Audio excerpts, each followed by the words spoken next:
Good morning, students. How are you all? I hope you all are fit and fine and doing your science work regularly. Yesterday we discussed about exercise and part D question answer of chapter 2nd. Today we will do part E question answer of chapter 2. First question is microorganisms are very useful in manufacturing different food items. Explain. As we have done in chapter 2nd that some microorganisms are beneficial and some microorganisms are harmful, and beneficial microorganisms help in different food items.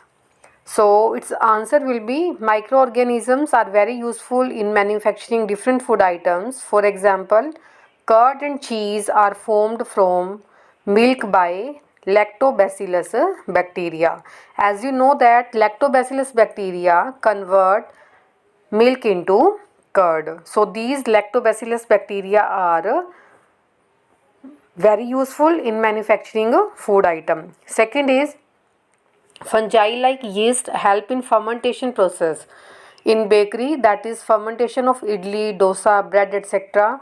As you know that idli and dosa are very soft. This is due to fermentation, and in fermentation process this is an anaerobic process. Anaerobic means it takes in the absence of oxygen and presence of carbon dioxide. Due to presence of carbon dioxide, idli and dosa are soft and fluffy. Next is many organisms are used in manufacture of alcohol, wine, acetic acid. Example, fungi like yeast converts natural sugar into alcohol. Some microorganisms convert sugar into alcohol and they are used for making wine, acetic acid and alcohol etcetera. बेटा इसमें आपको given है कि different food items को बनाने में microorganisms helpful होंगे. For example lactobacillus bacteria curd बनाते हैं एंड फर्मेंटेशन प्रोसेस में कुछ बैक्टीरियाज यूज़फुल होंगे जैसे इडली डोसा की fermentation. Next is micro organisms जो हैं वो अल्कोहल एंड वाइन की मैन्युफैक्चरिंग में हेल्पफुल हैं. Next is give reason. Yeast is added to the batter used to make dosa. As you know that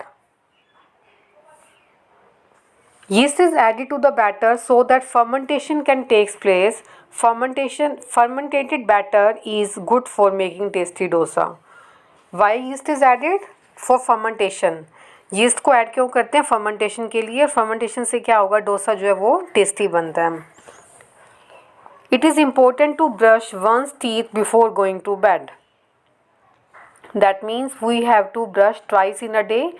Firstly in the morning and then at evening after taking meal. Why? Because food particles remain stuck between teeth. Bacteria in our mouth eat these food particles. In the process, bacteria damage our teeth. Brushing of teeth helps in reducing the chances of bacteria damaging our teeth. So it is important to brush one's teeth before going to bed. आपको सोने से पहले brush करना चाहिए. किस लिए? क्योंकि बेटा आप जब रात को डिनर करते हो तो कुछ टीथ के अंदर पार्टिकल्स रह जाते हैं, आपके खाने के पार्टिकल्स, और बैक्टीरियाज जो हैं वो जब पार्टिकल्स को ईट करेंगे तो बैक्टीरियाज क्या करेंगे? आपके टीथ को डैमेज कर सकते हैं. So avoiding this damage you should brush twice in a day. Before going to bed also you have to brush. Next is reducing the quantity of salt in pickle can cause it go bad soon.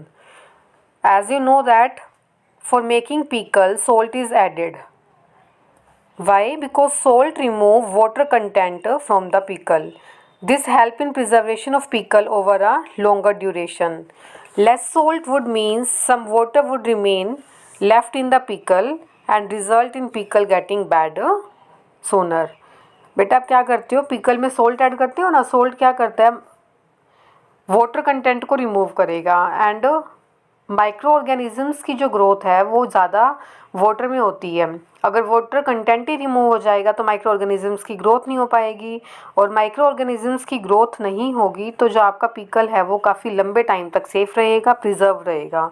तो इसलिए pickle में salt को add किया जाता है to make it tasty as well as to preserve from microorganisms, microorganism से safe रखने के लिए भी और उसको टेस्टी बनाने के लिए।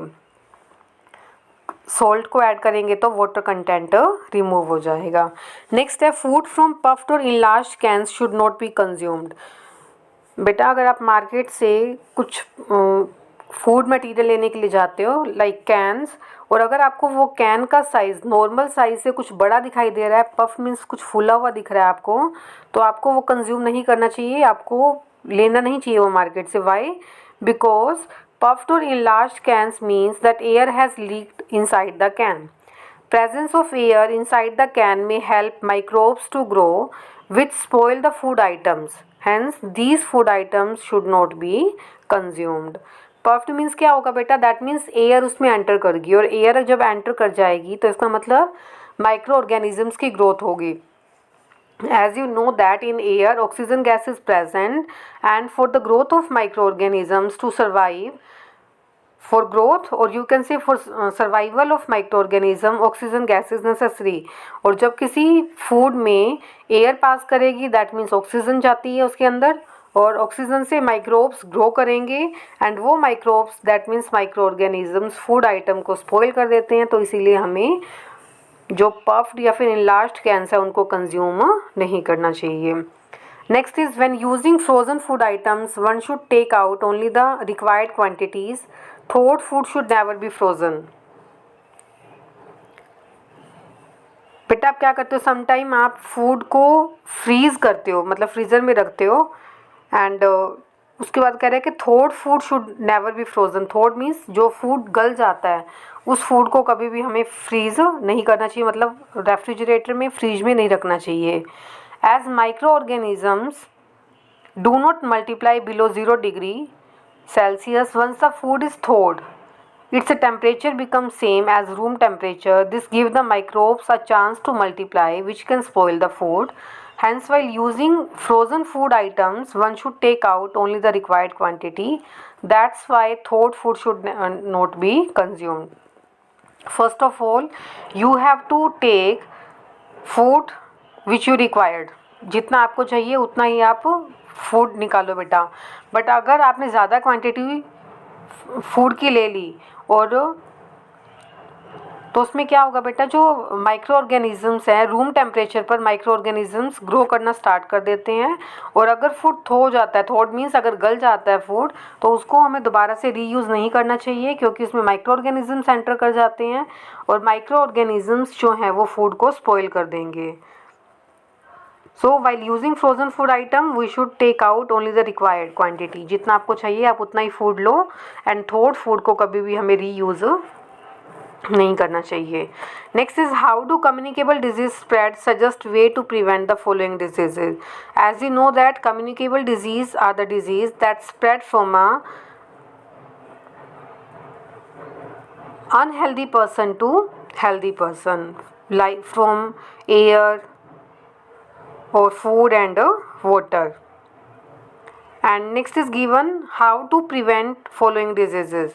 That means way to stop. What is the meaning of prevent? Stop. How will you stop TB, tuberculosis disease? It can be prevented by living in well ventilated and well lighted place. TB को कैसे prevent करेंगे बेटा, well ventilated place में। Next is cleaning your foot shoes and socks at a regular basis help in preventing athlete's foot. Athlete's foot को कैसे prevent करोगे बेटा, by personal hygiene. बेटा as you know that athlete's foot disease occur due to personal unhygiene if some person is not clean, ठीक है। sometimes some persons they do not clean their feet, shoes and socks etc. due to this athlete's food occur. So to preventing, that means for stopping the athlete's food, a person should be clean him or herself. Cleaning का ध्यान रख के हम athletes foot को avoid कर सकते हैं। Next is cholera. This disease occurs due to drinking contaminated food and water. So by avoiding contaminated food and water, cholera disease can be prevented. Next is what are pathogens? As you know that pathogens are the microorganisms that cause disease in human beings, plants and animals. Pathogens which cause disease in plants are fungi, bacteria and virus. But pathogens which cause disease in animals are bacteria, virus, fungi and protozoa. बेटा pathogens जो आपको human beings में given है, that means ऐसे micro organisms जो human beings में disease create करते हैं, वो हैं fungi, bacteria and virus. But animals में इनके साथ एक और माइक्रो ऑर्गेनिजम्स गिवन है आपको, वो है प्रोटोजोआ. बैक्टीरिया, वायरस, फंजाई के साथ में एक और माइक्रो ऑर्गेनिज्म है, वो क्या है? प्रोटोजोआ. दैट मीन्स प्रोटोजोआ जो है ये किस में डिजीज़ करेगा? एनिमल्स में. नेक्स्ट है Mohan bought samosas from a roadside vendor and ate it. Next day he felt nausea and started vomiting. He had severe pain in the abdominal region and suffered from diarrhea. What could be the reason for his condition? What is it called? How could it be prevented?